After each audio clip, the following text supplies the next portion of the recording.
નવા દિવસના બધાને ગુડ મોર્નિંગ, જય શ્રી કૃષ્ણ, જય શ્રી રામ. મારે જવું છે બહાર અને અત્યારે એટલો અમે આમ કે ને કે મેં હજી ઓઢણી પહેરી. પ્રિયાંશ રેનકોટ પહેરીને તૈયાર છે, પણ એટલો વરસાદ ચાલુ થઈ ગયો છે કે હવે આમ મૂડ ઓફ થઈ ગયો કે ખાલી પડવું નથી, ખોટો બીમાર પડીએ. અને હજુ પ્રિયાંશભાઈને હજુ એક પેપર બાકી છે, જે મંડે એક્ઝામ છે એની, કારણ કે 2 દિવસે વરસાદને લીધે રજા આવી ગઈ, એટલે મેં ખોટું બીમાર પડે. હજુ મારે વીકેન્ડમાં પાછું બહાર જવાનો પ્રોગ્રામ છે સન્ડેના, એટલે હવે આ ભાઈ ઊભા રહ્યા છે. આ કહે છે મમ્મી રેનકોટ પહેરે છે તો ચાલ ને, પણ મારી ઈચ્છા નથી કે ભાઈ પલળવું નથી અત્યારે, વરસાદ બંધ થવાની રાહ જોઈએ. તો કે વરસાદ બંધ નહીં થાય તો શું કરીશું, અને એને 2-3 વસ્તુ લેવી છે, એટલે અત્યારે મંડ્યો છે કે તું ચાલ ને ચાલે છે. તો શું કરવું છે?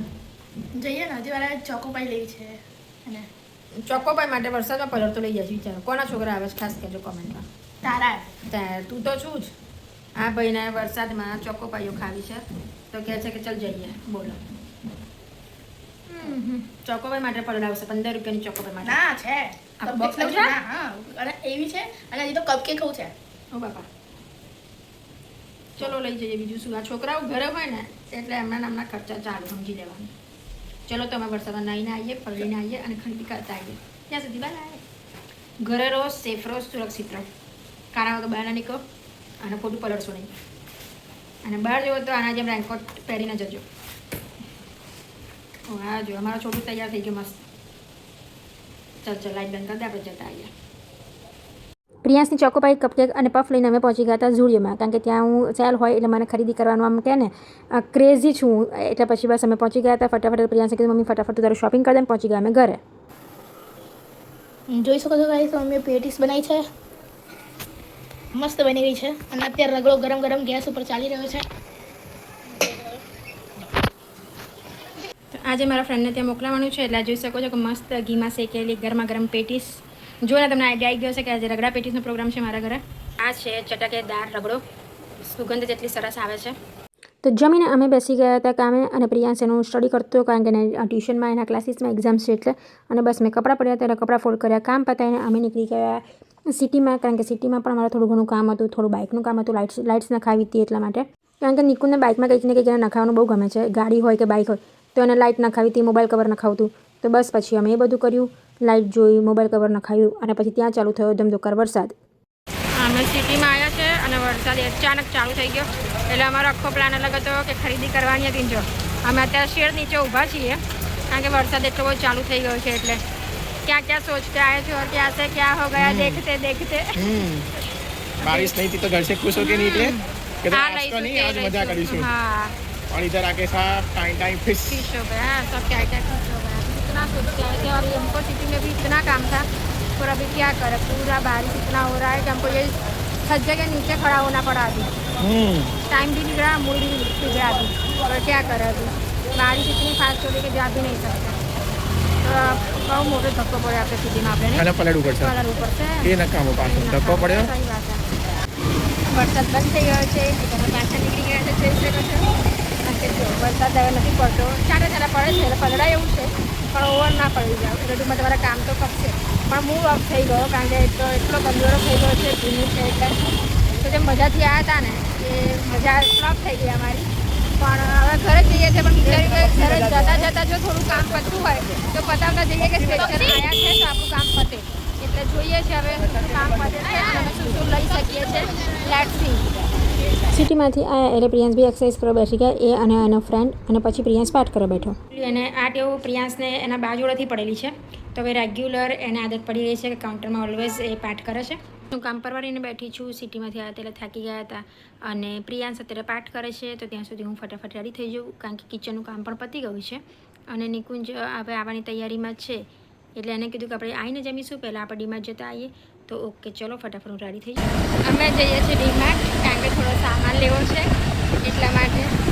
મસ્ત પવન છે બહાર, અને ડીમાર્ટ પહોંચવા આવ્યા છે. નિકુંજ ઓફિસથી આવ્યો, કારણ કે હું ને પ્રિયાંશ જવાના હતા, તો નિકુંજ કે ના હું પણ આવીશ, તો આપણે જોડે જઈશું. તો બસ જો નિકુંજ આવી ગયો છે, એટલે હવે અમે જઈએ છીએ ડીમાર્ટ, થોડો સામાન લઈ લઈએ ફટાફટ. જમવાનું બાકી છે, પેટ પૂજા બાકી છે, અને પછી વિચાર્યું કે આપણે મોડું થઈ જાય એના કરતાં પહેલાં ડીમાર્ટ જતા આવીએ, પછી ઘરે આવીને જમીશું. બસ અત્યારે અહીંયા મારા મસ્ત મજાના ખમણ રેડી છે, પણ સાથેની ચટણી વગર ખમણ અધૂરા, એટલે આ કઢી છે એની, અને આ સરસ ખમણ રેડી છે. એકચ્યુઅલી ખમણમાં હવે મારી માસ્ટરી આવી ગઈ છે, કારણ કે મારા ખમણ બહુ સારા નહોતા થતા.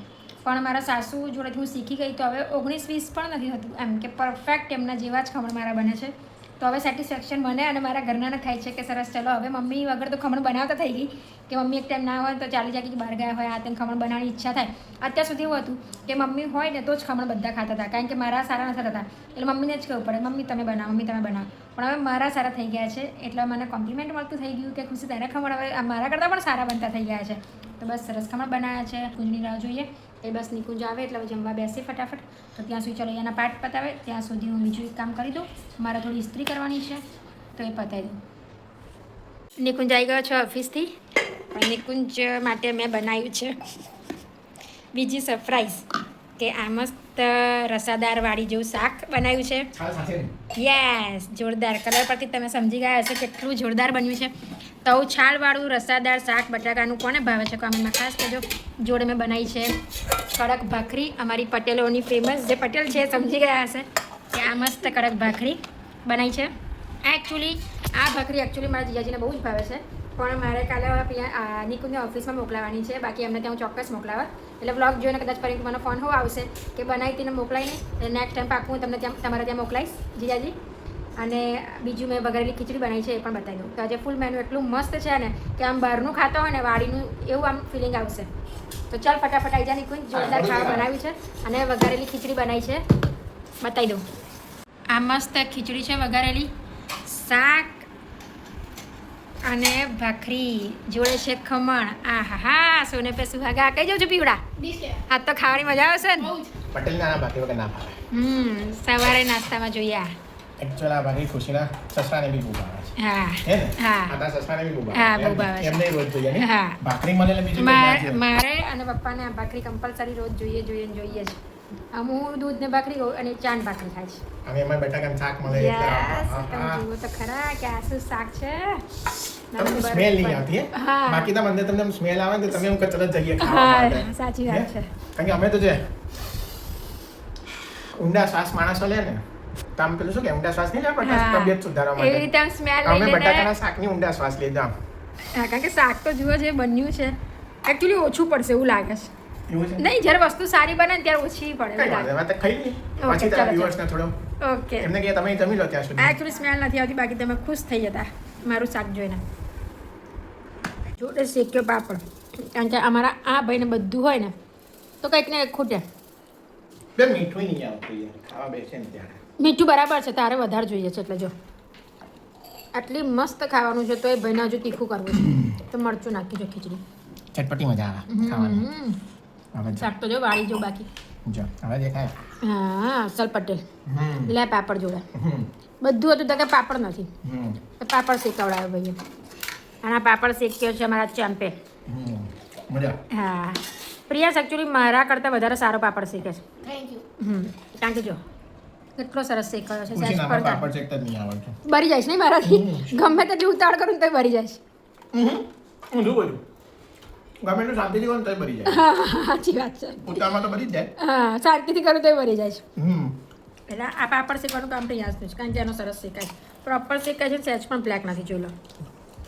દેવ ચાલુ પડી ગયો હું પડી ગયો ને એક પતી જશે કામ કર, બધું. તું- ગાઈઝ અત્યારે વાગ્યા છે 11:30 અને અમે બેઠા હતા એમને વાતો કરતા હતા અને ટીવી જોતા હતા તો યાદ આવ્યું કે મેં કાલે આઈસ્ક્રીમ બનાવ્યો હતો.